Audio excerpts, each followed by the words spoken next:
kekuatanmu. Nah, di dalam Dia, di dalam Yesus, kamu juga ketika kamu percaya dimeteraikan dengan Roh Kudus yang dijanjikannya itu. Jadi kita sudah dimeteraikan, sudah sah. Dan Roh Kudus itu adalah jaminan bagian kita sampai kita memperoleh seluruhnya, yaitu penebusan yang menjadikan kita milik Allah. Artinya kita memang harus mengerjakan keselamatan itu. Bagaimana ketika kita itu berdosa? Bagaimana kita tetap diperhitungkan sebagai orang yang kudus? Nah, ini pertanyaan Bu Yuni bagus nih. 1 Petrus 1 ayat 13 sampai 15. Sebab itu siapkanlah akal budimu, waspadalah dan letakkanlah pengharapanmu seluruhnya atas kasih karunia yang dianugerahkan kepadamu pada waktu penyataan Yesus Kristus. Hiduplah sebagai anak-anak yang taat. Nah, jangan turuti hawa nafsumu yang menguasai kamu pada waktu kebodohanmu, tetapi hendaklah kamu menjadi kudus di dalam seluruh hidupmu, seperti Dia yang kudus yang telah memanggil kamu. Lalu bagaimana ketika kita berdosa? Ya, ketika kita berdosa, maka kita tidak boleh menyembunyikan diri kita itu di dalam gelap. Kita harus menelanjangi diri kita. Nah ini, janganlah turut mengambil bagian dalam perbuatan-perbuatan kegelapan. Jadi ketika orang Kristen berdosa, itu tinggal dalam kegelapan.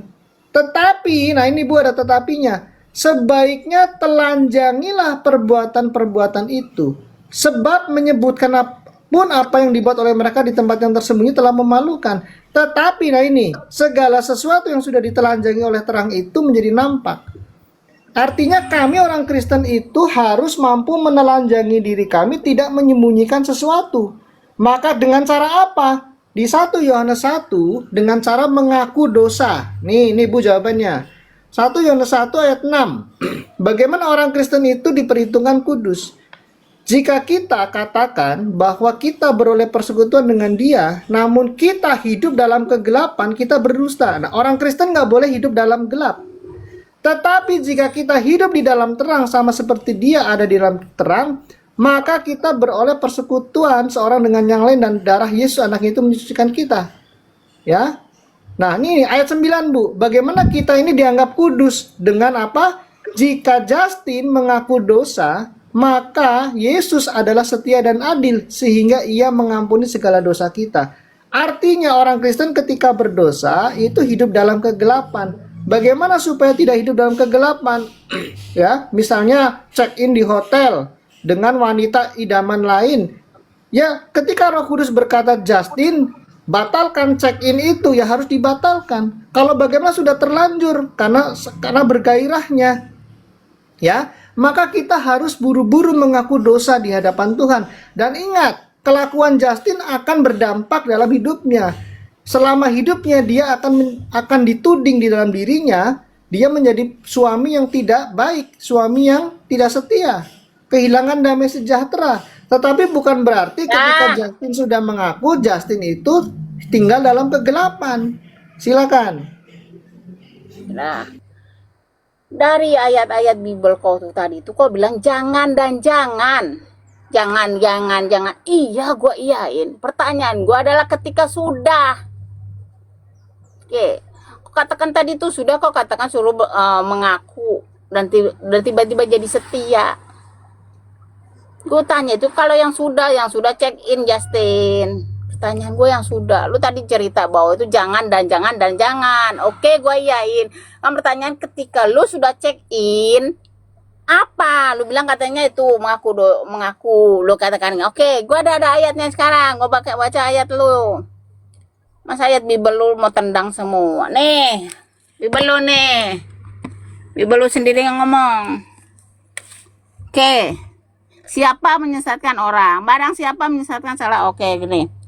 Dan jika tanganmu menyesatkan kau, pengganglah, karena ia lebih baik engkau masuk ke dalam hidup dengan tangan kudung daripada dengan utuh kedua tanganmu dibuang ke dalam neraka, ke dalam api yang tak terpadamkan. Di tempat itu, oke, jika kakimu menyesatkan engkau, pengganglah, disuruh ini, perintah.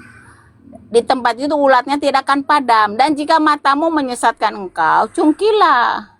Karena lebih baik engkau masuk ke dalam kerajaan Allah dengan bermata satu. Ini perintah. Di mana ulat-ulatnya semua ini. Kan tadi kata ini dia bilang mana tadi? Ketika berzinah itu kan di Matius berapa itulah kan ada nih. Ada ayat-ayatnya nih, konsep nih. Nih. Gua tanya sama lu, ini perintah Yesus.